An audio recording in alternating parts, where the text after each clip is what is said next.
Bom, ontem tivemos o sorteio do Campeonato Paulista de 2026 com um novo formato, né? Teremos novidades aí no Paulistão 2026. Só para explicar, vou pôr esse outro banner aqui primeiro, né?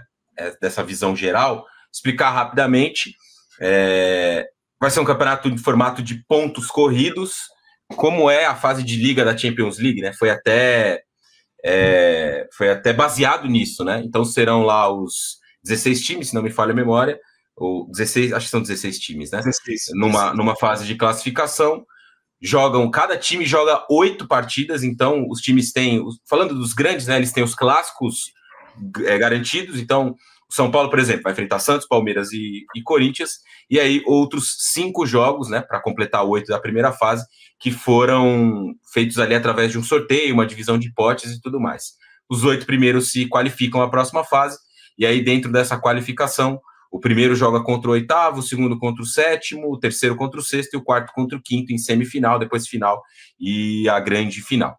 A agenda de jogos do São Paulo é essa aqui. Ó. O São Paulo vai enfrentar Santos, Palmeiras e Corinthians, como eu disse, os clássicos. Mirassol, jogo duro.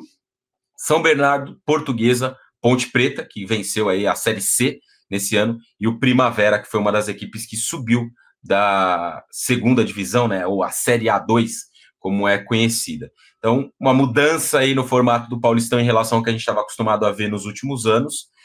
Como lembra o Paulo Nobre aqui, importante salientar, não é nessa ordem os jogos, tá? Não necessariamente nessa ordem. Não é que o São Paulo vai enfrentar Santos, Palmeiras e Corinthians, não. Os jogos ainda vão ser definidos, a tabela ainda vai ser desmembrada considerando alguns aspectos, né? Como eles divulgaram lá de segurança, logística, coisa do gênero. Então a tabela ainda vai sair nos próximos dias para saber qual é a ordem. Esses são só os jogos que o São Paulo vai fazer. Então, frisando mais uma vez, não é nessa ordem. O São Paulo não vai enfrentar Santos na primeira rodada, Palmeiras na segunda e Corinthians na terceira. Não. Esses são só os jogos. Esse é o bloco de partidas que o São Paulo vai fazer. Então, é um formato diferente de Campeonato Paulista para essa temporada, né? Muito por conta dessa mudança no calendário. É um calendário novo, é um calendário que foi diminuído, principalmente pensando nos campeonatos estaduais, porque o Brasileirão, como muita gente aqui sabe, vai começar em janeiro, né? No fim de janeiro já começa o Campeonato Brasileiro. Tem Copa do Mundo no ano que vem, então vai ter uma paralisação grande ali no meio do ano. Muita coisa, né?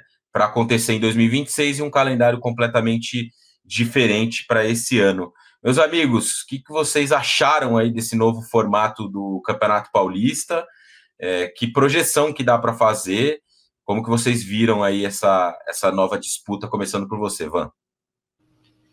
Olha, Raí, assim, eu acho que a gente só vai entender mesmo na prática como que isso vai funcionar, mas assim, me deixa um pouco receosa, pensando que a gente vai estar disputando talvez ali o Campeonato Brasileiro também em paralelo, né? Porque o Campeonato Paulista está previsto para começar dia 11 de janeiro e terminar dia 8 de março, né? Então é um período curto, com datas menores e um novo formato. E a gente vai ter que se adaptar a ele, como eu disse, com o Campeonato Brasileiro rolando, então eu estou um pouquinho preocupada em relação a esses desafios do São Paulo, que são desafios difíceis. Por exemplo, a gente pega aí 3 clássicos, mais o Mirassol, que é um adversário difícil. Apesar que esse ano, no Paulista, a gente venceu eles por 4-1, mas o brasileiro a gente acabou sofrendo 2 derrotas, né? Então, temos 4 jogos difíceis, depois a gente tem, acho que é São Bernardo, né, Portuguesa, Ponte Preta e Primavera. Aí são jogos teoricamente mais fáceis. Mas que nem eu vi num comentário no nosso Instagram, na publicação dessa imagem, eu falei, é verdade, né? O São Paulo é bem capaz que vença o Palmeiras e perca pro Primavera, porque o São Paulo é totalmente, assim, é uma surpresa atrás de surpresa, dia a dia, jogo a jogo. Mas eu quero ver na prática como que isso vai funcionar, mas eu acho que tem que ficar muito atento para cada jogo. Porque se você vacilar em um jogo no começo, já começar perdendo ou perdendo pontos, eu acho que se compromete muito pro restante, né, do campeonato. Eu acho que seria assim, é óbvio que o São Paulo ele vive um momento de reestruturação, a gente não pensa muito até em título, lógico que a gente pensa, mas de maneira realista, deixando o torcedor de lado, a gente pensa que o São Paulo não vai disputar títulos no próximo ano, mas, por exemplo, um campeonato paulista seria muito bom, talvez a gente conseguisse conquistar. Nesse novo formato, que depois a gente vai da fase de mata-mata, são 8 datas nessa primeira fase, depois vem quartas de final, semifinal, aí eu fiquei um pouco na dúvida em relação à final, parece que vão tentar talvez 2 jogos, né, na final, conseguir uma data a mais para ficarem 12 jogos ao invés de 11, né? Aí seria a final disputada em 2 jogos de volta. O São Paulo, ao longo desse século, só ganhou 2 campeonatos paulistas, que foi 2005 e 2021. Então, eu acho que é tentar ver as melhores alternativas para se colocar em campo, pensando também que não pode deixar o Campeonato Brasileiro de lado, de maneira alguma. E o São Paulo vai ter que montar um elenco de maneira muito estratégica para o ano que vem, pensando em força física, pensando nas oportunidades de mercado que o São Paulo tem que ter, porque não pode fazer grandes contratações. Então, são as oportunidades de mercado, são os jogadores da base, e assim conseguir mesclar os jogadores e internamente ali fazer um planejamento muito bem feito, diferente do que foi feito para esse ano, né? Perdão. Diferente do que foi feito para esse ano, que foi tudo muito mal feito, acho que desde a pré-temporada foi tudo muito mal elaborado, a gente não soube aproveitar as oportunidades de colocar os jogadores da base para atuar. E ainda, em paralelo a tudo isso, em paralelo ao Campeonato Paulista, e ao Brasileiro, vai estar rolando a Copinha também. Então, alguns jogadores, talvez potenciais, podem estar disputando a Copinha também, que se encerra ali no dia 25 de janeiro, começa ali nos primeiros dias de janeiro e vai até o dia 25. Então, eu acho que assim, nós precisamos revigorar realmente esse elenco, preparar esse elenco para uma temporada que vai ser diferente. Mudanças aconteceram por parte da CBF, da Federação Paulista. A gente não sabe se são mudanças boas ou não, acho que realmente a gente vai ver isso na prática, mas mudanças foram feitas e o São Paulo vai precisar se adaptar. E o São Paulo, num momento difícil, na questão financeira, precisando reformular o elenco. E não adianta a gente colocar na cabeça que a reformulação do elenco vai ser de mandar todo mundo embora, que, não, vou mandar todo mundo embora, vai trazer gente nova. E não é isso que vai acontecer, até porque isso é totalmente irreal. Não funciona dessa forma. O São Paulo vai ter que se adaptar com o que tem e com o que talvez pode chegar. Ontem o Carlos Belmonte falou que o São Paulo visa ali de 2 a 3 reforços para o próximo ano, e a gente sabe que não vão ser reforços de grande nome, é aquele lance mesmo de oportunidades de mercado. Mas eu acredito que é isso que o São Paulo precisa também, de jogadores que cheguem com sangue no olho para jogar e que toda a preparação física, realmente o São Paulo olhe com atenção para isso, para que o São Paulo não sofra tanto com lesões nesse ano, porque é algo que precisa ser avaliado, porque não dá para o São Paulo não contar, não ter os jogadores à disposição como a gente não teve esse ano em momentos tão importantes da temporada. Eu acho que sim, talvez a gente pode usar a palavra azar para esse ano que aconteceu com o São Paulo, foi algo atípico da gente perder 3 centroavantes com lesões muito graves. Espero que a sorte esteja também do nosso lado em 2026, mas também não dá para jogar toda a culpa, porque foi azar. Não, tem que reavaliar tudo que foi feito para que essa temporada para que 2026 seja um pouco diferente. Mas eu acho que o São Paulo tem que ter muita atenção a esse novo formato do Campeonato Paulista, é novidade para todo mundo, mas precisa estar atento aos clássicos, jogo contra o Mirassol, e não pode perder esses jogos teoricamente mais fáceis. E o começo é muito importante, então esse elenco tem que estar muito bem preparado no próximo ano, que, assim, eu não tenho muita expectativa, mas também tenho um pouquinho de que a gente pode se adaptar bem a esse novo formato, mas tendo muita atenção desde o início. Até o Vinícius Poli participa aqui com a gente e dá a opinião dele, mandou superchat, obrigado, Vinícius. Diz que esse novo regulamento do Paulistão foi desastroso para os times grandes, vai dar ruim isso aí, principalmente para time desorganizado, anotem. Esse é um elemento, né, Renan, desse Paulistão que a gente vai ter que observar como vai ser, porque, como eu disse, é tudo muito novo, até a Copinha, a Van trouxe o aspecto da Copinha, tem um impacto, né? Eu até estava conversando com uma pessoa que trabalha com futebol de base e tem muitos contatos relacionados à base, me disse que muitos clubes vão usar o Sub-17 na Copinha nesse ano, porque vários jogadores do 20, né? Eu não estou falando sobre o São Paulo, tá? Até o exemplo que ele me deu era de outros clubes e não o São Paulo. Não sei se o São Paulo vai fazer isso. Mas vários clubes têm jogadores sub-20 que já integram, né, o time principal, jogam muitas vezes no time principal, são até titulares do time principal. Então eu acho que a gente vai ver até um esvaziamento da Copinha em alguns aspectos. Não acho que vai ser prioridade de algum clube nesse cenário, nesse momento, né?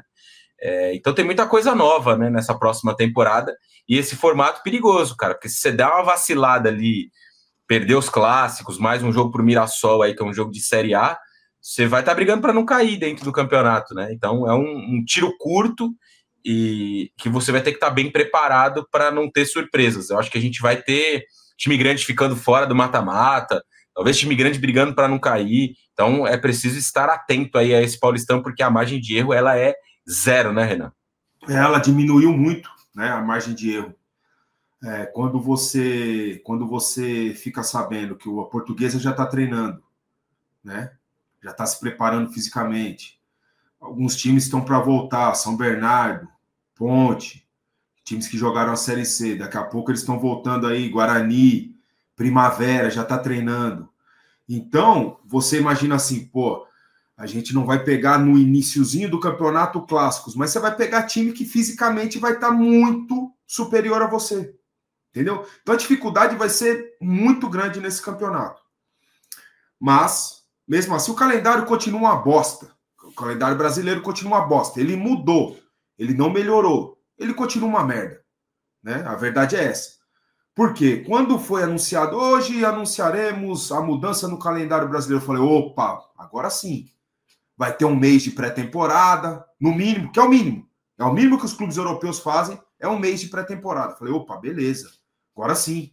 A gente vai iniciar o futebol já numa intensidade diferente, com os jogadores melhores preparados fisicamente, né? Os jogadores dos times grandes, né? Da Série A, né? O Red Bull, Mirassol, os grandes.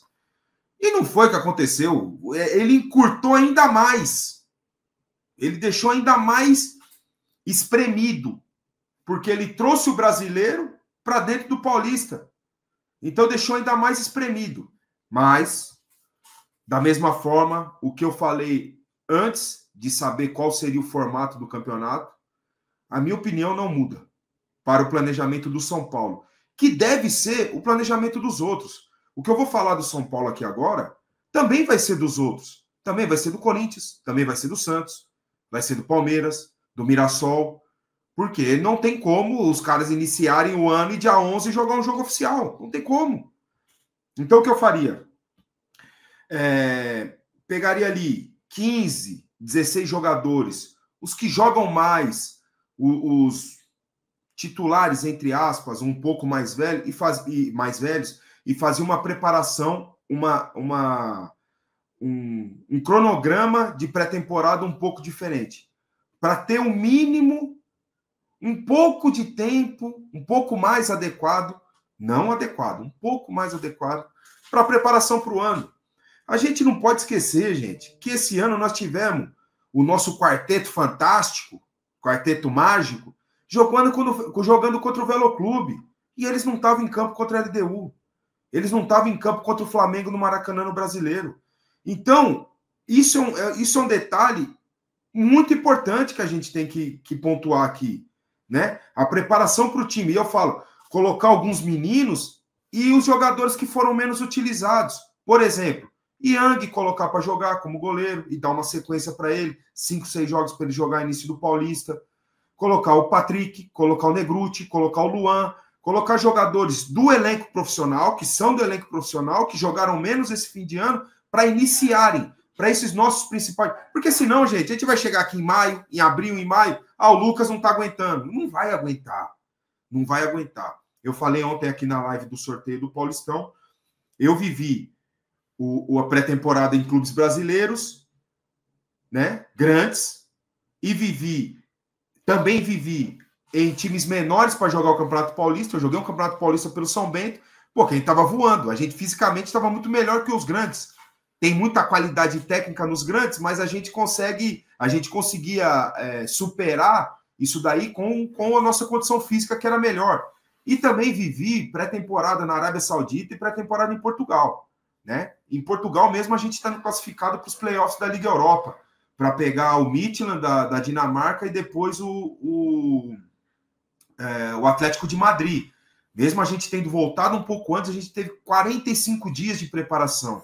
Você prepara o corpo, vai aumentando a intensidade, aí tem os jogos de pré-temporada, que vai aquele revezamento, todo mundo consegue ter ali um ritmo de jogo, até iniciar a pré-temporada a temporada com o jogo oficial.